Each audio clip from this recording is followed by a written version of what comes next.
देश की राजधानी दिल्ली में 16 दिसंबर 2012 की सर्द अंधेरी रात में एक ऐसी वारदात को अंजाम दिया गया था जिसे सुनकर आज भी लोगों की रूह कांप जाती है और आंखें आंसुओं से भीग जाती हैं।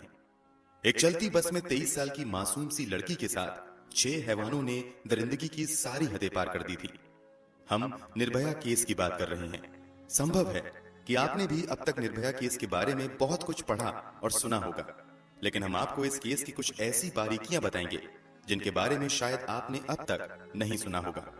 इसके अलावा हम आपको ये भी बताएंगे कि निर्भया का जिंदा छोड़ा गया दरिंदा आखिर कहां और किस हालत में है।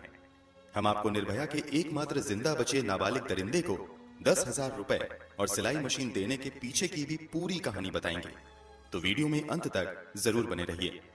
इस कहानी की निर्भया का जन्म 10 मई 1990 को दिल्ली में हुआ था। वो अपने 3 भाई बहनों में सबसे बड़ी थी और परिवार की इकलौती बेटी भी थी। निर्भया के माता पिता ने बेटे बेटियों में बिना कोई भेदभाव किए निर्भया को भी अच्छी शिक्षा दी थी और निर्भया को भी बराबरी का मौका दिया था। निर्भया बचपन से ही पढ़ाई में काफी तेज थी और वो हमेशा अपने परिवार वालों की उम्मीदों पर खरे उतरते हुए आगे बढ़ना जारी रखती है। आगे की पढ़ाई करते हुए वो मेडिकल फील्ड में आने का फैसला करती है और फिजियोथेरेपी कोर्स में एडमिशन लेते हुए काफी अच्छे मार्क्स के साथ फिजियोथेरेपी की डिग्री भी हासिल कर लेती है। जब ये घटना घटी थी तब निर्भया फिजियोथेरेपी की ही इंटर्नशिप कर रही थी। बात 16 दिसंबर 2012 की है। दिन रविवार था। छुट्टी का दिन होने की वजह से निर्भया अपने एक दोस्त अवनिंद्र प्रताप पांडे के साथ फिल्म देखने जाने का प्लान बनाती हैं। अवनिंद्र प्रताप पांडे पेशे से सॉफ्टवेयर इंजीनियर हैं और वो उत्तर प्रदेश के गोरखपुर के रहने वाले हैं। उन दिनों सिनेमा घरों में आमिर खान की फिल्म तलाश लगी हुई थी।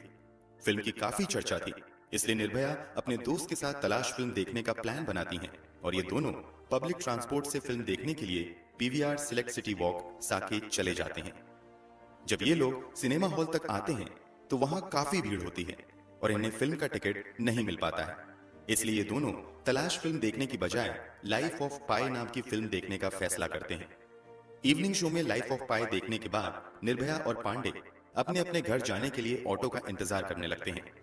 वैसे तो रात बहुत ज्यादा नहीं हो रही थी, फिर भी ठंड ज्यादा होने की वजह से ऑटो बहुत कम आ रहे थे और जो जा भी रहे थे वो मीटर की बजाय मुंह मांगी कीमत पर जाने की बात कर रहे थे।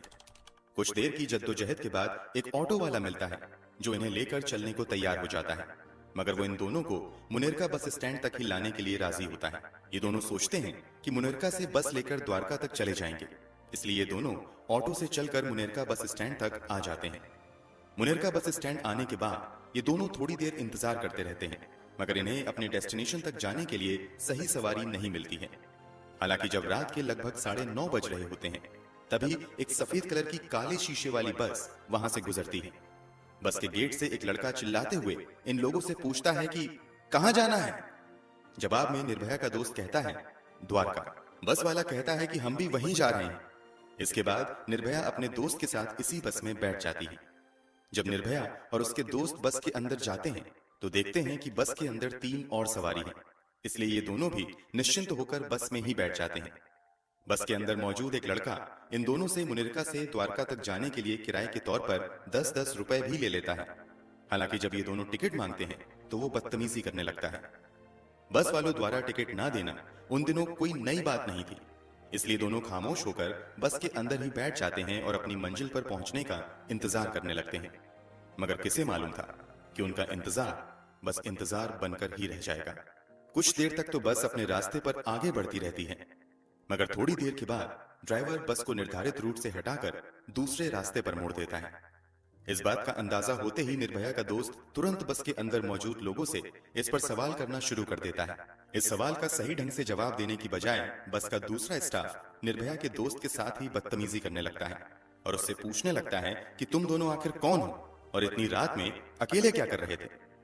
जब निर्भया और उसके दोस्त बस के अंदर गए थे तब इन लोगों ने देखा था कि 3 बस स्टाफ के अलावा 3 लोग पैसेंजर सीट पर बैठे हुए थे। उन्हें लगता है कि वो तीनों पैसेंजर ही हैं, मगर थोड़ी ही देर बाद साफ हो जाता है कि वो तीनों पैसेंजर नहीं बल्कि बस स्टाफ के ही साथी हैं। अब ये सभी 6 लोग मिलकर निर्भया के दोस्त के साथ बदतमीजी करने लगते हैं और उसे उकसाना शुरू कर देते हैं।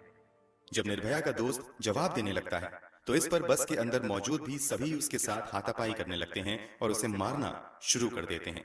पहले तो वो निर्भया के दोस्त को लात घूंसों से मारते हैं और फिर इसी लड़ाई के दौरान एक लड़का बस के अंदर इस्तेमाल होने वाली एक बड़ी सी लोहे की रॉड निकालता है और उसके सर पर दे मारता है। इस कारण निर्भया का दोस्त वहीं पर बेहोश होकर गिर जाता है।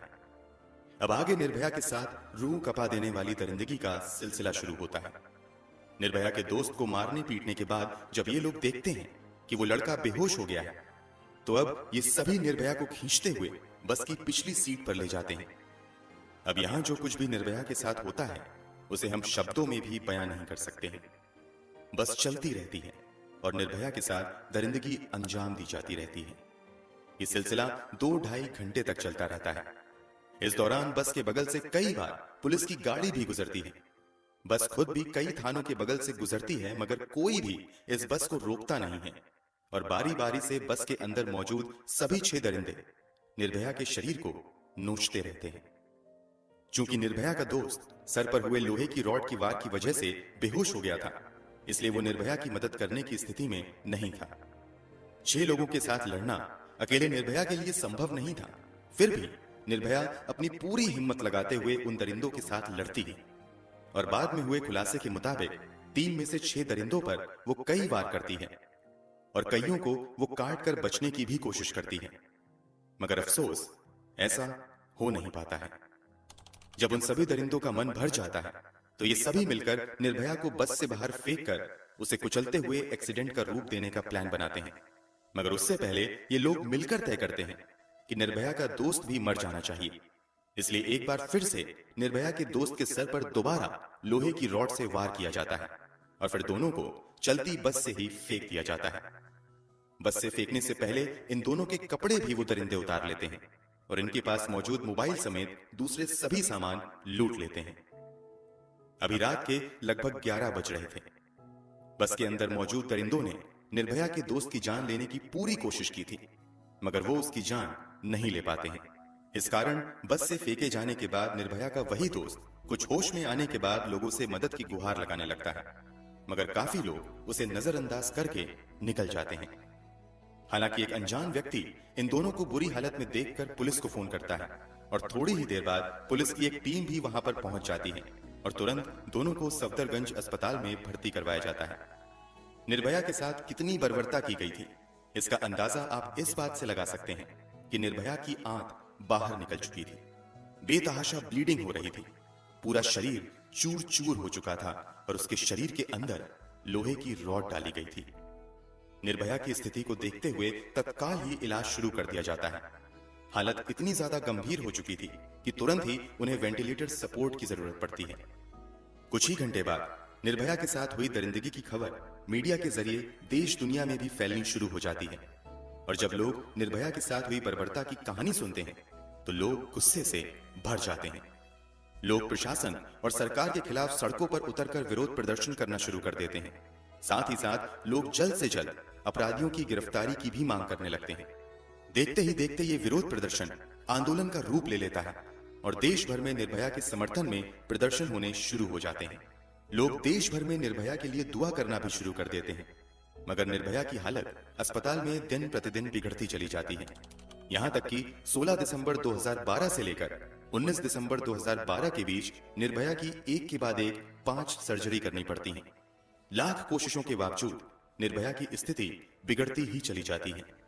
इस कारण 21 दिसंबर को भारत सरकार की ओर से देश के टॉप मोस्ट डॉक्टर की एक कमेटी बनाई जाती है और सरकारी खर्चे पर निर्भया को बेस्ट मेडिकल ट्रीटमेंट देने को कहा जाता है। इसके बावजूद निर्भया की स्थिति नहीं संभलती है, बल्कि उसके शरीर का तापमान बढ़कर 102 से 103 डिग्री फ़ारेनहाइट तक चला जाता है। यहाँ तक कि इन्फेक्शन भी बुरी तरीके से बढ़ जाता है। इधर सड़कों पर लोगों का हुजूम निर्भया के लिए आवाज बुलंद कर रहा था, तो उधर डॉक्टर जी जान लगाकर निर्भया को बचाने की कोशिश कर रहे थे, मगर स्थिति बिगड़ती ही जा रही थी। इसी के बाद तत्कालीन प्रधानमंत्री मनमोहन सिंह के नेतृत्व में 26 दिसंबर को एक कैबिनेट मीटिंग बुलाई जाती है और उसमें फैसला किया जाता है कि निर्भया को वर्ल्ड के बेस्ट ऑर्गन ट्रांसप्लांट हॉस्पिटल में भेजा जाएगा। इसी के बाद निर्भया को सिंगापुर के माउंट एलिजाबेथ हॉस्पिटल में एयरलिफ्ट करके भेजने की तैयारी शुरू हो जाती है। फाइनली 27 दिसंबर को निर्भया सिंगापुर के माउंट एलिजाबेथ हॉस्पिटल में पहुंच जाती हैं और वहां उसका इलाज शुरू हो जाता है।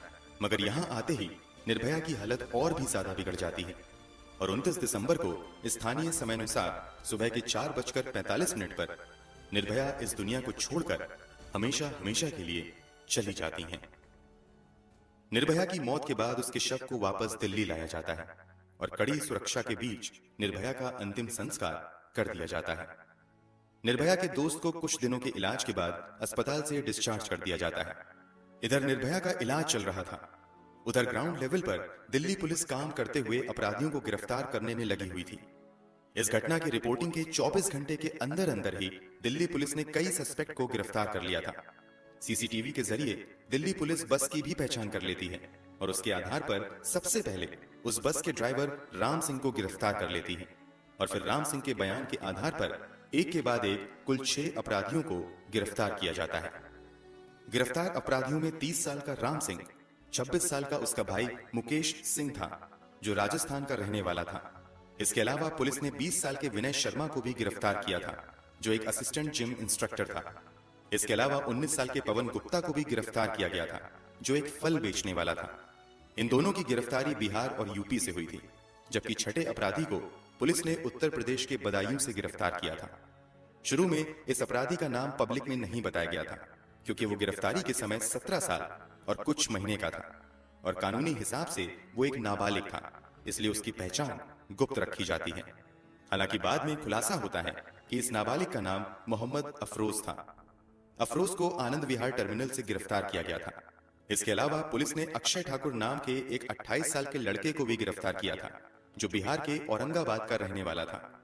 ये सभी अलग अलग बैकग्राउंड के थे और इन लोगों की कुछ ही दिन पहले दोस्ती हुई थी और घटना वाली रात ये लोग पार्टी करने के मूड में ही घर से निकले थे। ये सभी मिलकर बहुत सारी शराब और खाने पीने की चीज बस में भर लेते हैं और शिकार की तलाश में बस लेकर निकल जाते हैं।